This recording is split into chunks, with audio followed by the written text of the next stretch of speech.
কালে ভালো কিছু করতে পারবে না। স্বল্প পুণ্য দিয়ে ভালো কিছু হয় না। যারা বহু জন্ম জন্মান্তরে পুণ্য সঞ্চয় করে কলিতে এসেছে, মহতি কাজ ভালো কাজ তারা করতে পারে। সবাই স্বীকৃতির প্রয়োজন। তাই যিনি মারা যাবেন তারও স্বীকৃতি থাকতে হবে, আর যারা এখানে আছেন তাদেরও স্বীকৃতি থাকতে হবে। তাহলে এই ভালো কাজ ভালো বিধানটা হবে। একজন বৈষ্ণব যদি শ্রাদ্ধে সেবা করে তাহলে সেখানে 1 কোটি ব্রাহ্মণ পূজন হয়। এই কথা অদ্বৈত প্রভু তার মায়ের শ্রাদ্ধে স্বয়ং বলেছিলেন যে একজন বৈষ্ণব সেবা করালে যদি 1 কোটি ব্রাহ্মণ পূজন হয় তাহলে আমি একজনকে দিয়ে শ্রাদ্ধ করব। এই শ্রাদ্ধ যে এটা খরচটা সেটা আমি আগে হরিদাসকে দিব, আমি বৈষ্ণব সেবা করাবো। দরকার নেই আমার সমাজে, কারণ যে সমাজ ভালো কিছু আমার করতে দেয় না, আমার সমাজের দরকার নেই। তিনি কথাটা বলেছিলেন, প্রতিবাদ করেছিলেন। সেই প্রতিবাদে সমাজ হেয় হয়েছিল, সমাজ নত স্বীকার করেছিল। সেদিন ব্রাহ্মণ সমাজও নত স্বীকার করেছিল।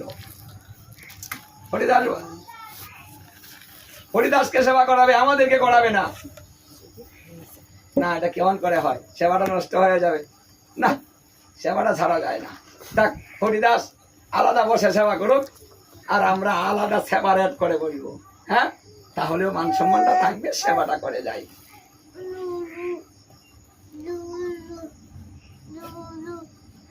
তাহলে দেখুন, মহাপ্রভু এসে বৈষ্ণব ধর্মটাকে প্রচার করলেন কেন? এই কুসংস্কার দূর করে একটা সুসংস্কার ব্যবস্থা, সমাজকে একাকার করার ব্যবস্থা করলেন। জাতি ভেদাভেদ, এই যে হিংসা বিদ্বেষ, ওটা যেন না থাকে, সব জাতি একাকার, সেই ব্যবস্থা করলেন। হরিনাম করো, সবাইকে নিয়ে হরিনাম করেছে। আর ব্রাহ্মণ সমাজ মহাপ্রভুর উপরে খেপেছে, জাতের কোনো বিচার নাই, সবাইকে নিয়ে একসঙ্গে চলে মান সম্মানটা শেষ করে ফেলল। এই কথা আমার মহাপ্রভুকে বলেছে, এবং মহাপ্রভুকে সমাজ থেকে গ্রাম থেকে তাড়ানোর ব্যবস্থাও করেছিলেন। এই কারণে এই দোষে নিকৃষ্ট জাত তাদেরকে নিয়ে একসঙ্গে কীর্তন করে, ওদের বাড়িতে যায়, সমাজটাকে নষ্ট করে ফেললো। তখন ওই ব্যবস্থা হয়েছে, প্রতিবাদ হয়েছে।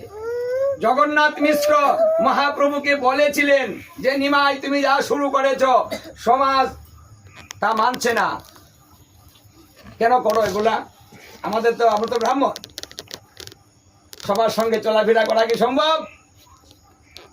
এখন বলতেছে গ্রাম থেকে আমাদের তাড়িয়ে দিবে। বাবা, আমার কারণে গ্রাম ছেড়ে চলে যেতে হবে। আচ্ছা, কি কাজ করিলে গ্রামে থাকা যাবে? বলছে ওরা বলছে নাকি প্রায়শ্চিত্ত করিতে হবে। বলছে ঠিক আছে, তাহলে আপনি কি জিজ্ঞাসা করে দেখুন না কি প্রায়শ্চিত্ত আমাদের করতে হবে। একটা পাতি দেখ না, বিধান দেখ না, গ্রামে থেকে যাই। জগন্নাথ মিশ্র সমাজপতিদের কাছে গেলেন, গিয়ে বললেন যে আমার ছেলে ভুল করেছে, এগুলো আর করবে না, আপনাদের কথা মতো প্রায়শ্চিত্ত করবে, আপনারা একটা প্রায়শ্চিত্তের বিধান দেন। সেই দিন এই ব্রাহ্মণ সমাজ একটা বিধান দিয়েছিল। কি বিধান দিয়েছিল? সমাজপতিরা 1001 ব্রাহ্মণ পূজন করাতে হবে, 1001টা ঘর দিতে হবে, আলাদা আলাদা বাসন দিতে হবে, আলাদা রান্নাঘর দিতে হবে, আলাদা বিছনা দিতে হবে, সমস্ত কিছু পৃথক করে দিতে হবে 1001 জন। যদি পারেন এটা করতে, সমাজে থাকতে পারবেন, না হলে আপনার সন্তানকে নিয়ে দেশ ছেড়ে চলে যান। মানে এই কারণে দিয়েছে, এই কাজটা করতেও পারবে না, আর এলাকায় থাকতেও পারবে না। জগন্নাথ মিশ্র মনোদুঃখে ছেলের কাছে গেলেন। কঠিন বিধান তো, ওরা তো দরিদ্র ছিল, চুল চালিয়ে মানে লেখাপড়া করিয়ে এ কোনো মতে দিন পার চলে। খুব ধনাত্মবর্তী ছিলেন না, তো ওরা এত লোক কোথা থেকে খাওয়াবে? এ প্রায়শ্চিত্ত কি করে করবে? করার কোনো ব্যবস্থা নেই, তাই দেশ তারা হতে হবে। ওটা ভেবে ভেবে নিমার কাছে গিয়েছেন। বলছে বাবা কি পাতি দিয়েছে বিধান? বলছে বাবা যে বিধান দিয়েছে আর রক্ষা নেই, আমাদের দেশ ছাড়াই হতে হবে। বলুন, আপনাকে বলুন কি বিধান? বলছে দেখ বাবা, 1000 একজন ব্রাহ্মণ পূজন করাতে হবে, 1000 একটা আলাদা ঘর দিতে হবে, হ্যাঁ, রান্নার ব্যবস্থা আলাদা, বিছনা আলাদা, সব কিছু পৃথক। গেটটা কেউ খাবে না, যার যারটা সে করবে। এগুলা করতেও পারবো না আর দেশে থাকতেও পারবো না। সেদিন নিমাই বলেছিল বাবা তুমি কোনো চিন্তা করো না, যান আমি ব্যবস্থা করব। দেখুন নিমাই কিন্তু ব্যবস্থা করার কথা নিলেন। বাবা বললো আরে বাবা আমি 2-4-5 জন সেবা করাতে পারি না, আর এখানে 1000 একজন কি করে সেবা করাবো? বলছে বাবা আপনি কোনো চিন্তাই করবেন না, ব্যবস্থাটা আমি করব, আপনি স্বীকার করেন, প্রায়শ্চিত্ত করব, সব দেওয়া হবে। দেখুন জগন্নাথ মিশ্র গিয়ে বলে এলো, নিমন্ত্রণ করে এলো, হ্যাঁ আমরা রাজি, এইভাবেই এই নিয়মে প্রায়শ্চিত্ত করা হবে, আমরা সেবা করাবো, সবকিছু আলাদা করে ব্যবস্থা করে দিব।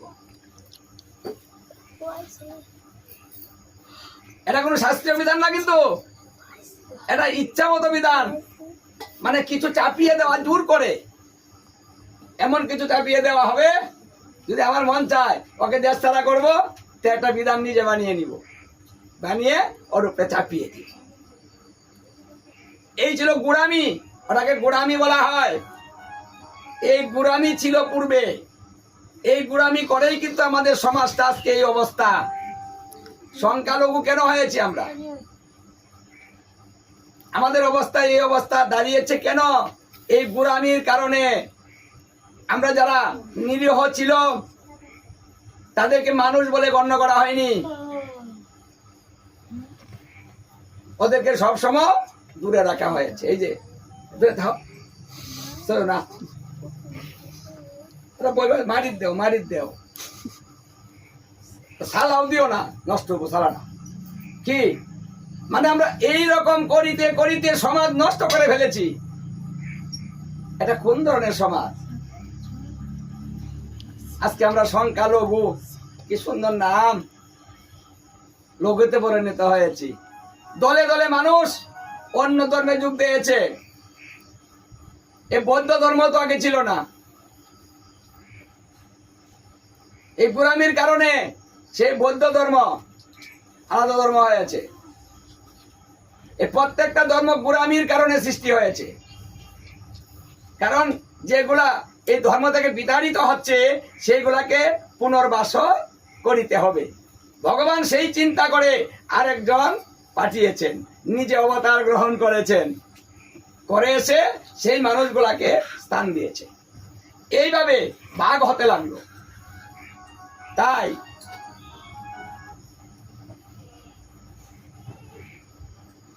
এখনো সমাজ ভালো কথা শুনে না। আরে আপনি আমার কথা না শুনলেন, শাস্ত্র নিজেই দেখুন না, সত্য বলছি না মিথ্যা বলছি। আপনি এখন আজকে এখন এই মুহূর্তে আপনি বের করে ফেলুন, আছে না নাই, সত্য না মিথ্যা। ও তার কদিন পরে দেখতে হবে না যে আপনি যান আমি কদিন পরে দেখি। আপনি এখন সার্চ দিয়ে দেখেন, ব্যবস্থা বেরিয়ে যাবে। এই গোড়ামি করিতে করিতে মানুষ দলে দলে গিয়ে যে যেন সুযোগ পেয়েছে সেই ধর্মে যোগ দিয়েছে।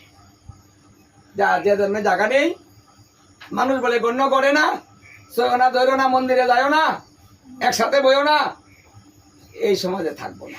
মনের দুঃখে মানুষ গিয়ে অন্য ধর্মে যোগদান করেছে। এইভাবে আজকে আমাদের এই অবস্থা দাঁড়িয়েছে, এখনো চলছে, বদ্ধ হয় নাই। এখনো সেই অজুহাত, লম্বা একটা হাত অজুহাত, সেই অজুহাত দিয়ে দিয়ে এখনো সেই পূর্বপুরুষের নাম বলে বলে এখনো চলছে। আর কত ঠক